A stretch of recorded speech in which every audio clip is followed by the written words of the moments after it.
While The Hollow may not have come to the epic conclusion I was hoping for, I definitely was in hook, line, and sinker when it came to all the spooky, shifty characters that Adam, Kai, and Mira met along the way.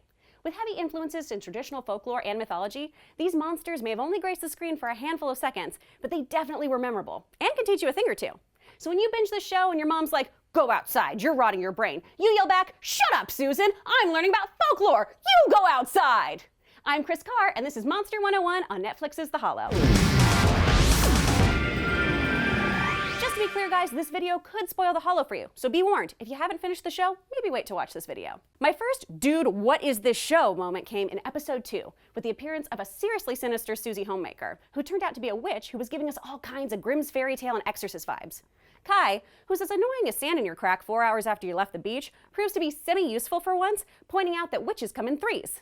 Now, this isn't something Kai just pulled out of his 2D keister. This is actually a well-established bit of lore. Wiccans have rules of 3. The bard himself called the Macbeth witches an unholy trinity. Heck, Disney's Gargoyles had 3 witches. In British fairy tales, there are 3 witchy archetypes: the maiden, the mother, and the crone. Like how Charmed was all about the power of 3 and cleavage. In The Hollow, these spooky sisters are creepy AF. First feeding their prey, then going full Sanderson sister. I'm not sure why both sets of sisters wanted to literally fatten up their snacks before eating their souls, but contrary to rumors from high school, I am not a witch. Contrasting from this twisted Hansel and Gretel scene, we have a land of Minotaurs in the desert. The kids are captured by these cowboys and are left as an offering to the biggest, baddest Minotaur in the town. Our trio is poised to be takeout for this monster in a super creepy desert labyrinth. Again, we're sticking true to myths. Tales of Minotaurs place these beastie boys in the stony island of Crete, lurking in a mythical maze that the half-bull, half-bro lived in. Mira even tries using her Dr. Dolittle powers to talk some sense into this Minotaur, but he's like full-on mad cow and isn't having any of it. And to be fair, the Greek myths did say that these dudes are pretty dumb, so any rational conversation probably wouldn't go very far. Speaking of Greek stories, we also get a cameo from some Sirens who almost lure Kai and Adam to their death by having them take a hike off a cliff. I know my demographic, most of you are about to enter 9th grade and are about to read the Odyssey. Let me save you some time and give you some cliff notes. Sirens are shifty bitches who are like the Little Mermaid if she were perma-PMSing. Although instead of a fishtail, they usually were mixed with birds. And you can't trust birds. They're just dinosaur monsters that survived the extinction event. The Sirens lure Odysseus' crew, and Odysseus ties himself to his ship's mast so he doesn't fall for their song and end up dead because his balls are wired to dig their jingle. In The Hollow, these saucy minxes entice our dudes with song. But Mira is completely unaffected and has no idea why the boys are about to go cliff diving. Just like how these evil creatures lured sailors towards rocky areas to crash their boats. As the gang continues to level up and are sent on their ultimate quest in order to return home, the kids encounter some freaky monks, and their leader, Akuma. These angry little clay monsters are out getting vengeance for neglected chia pets everywhere. Our terracotta ninjas are known as Aki, wicked Oni or demons in Japanese lore.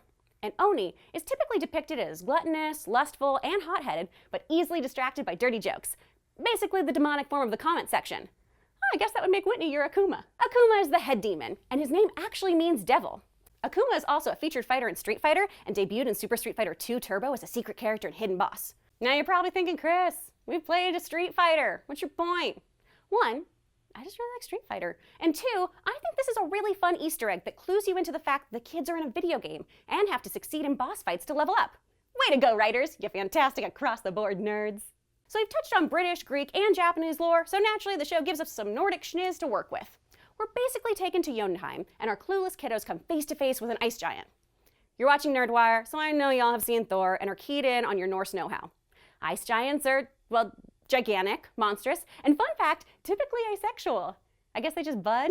Loki's basically just a special angsty starfish. In lore, they are hecky violent, and their barbaric behavior is what has kept these mamma jammas kicking while other more peaceful races went the way of the dodo.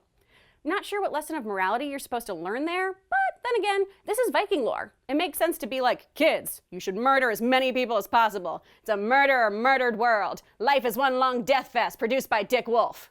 In The Hollow, our ice bro lives up to his reputation and gets straight to freezing and attempting to slaughter children. You know, like you do in a kid's show.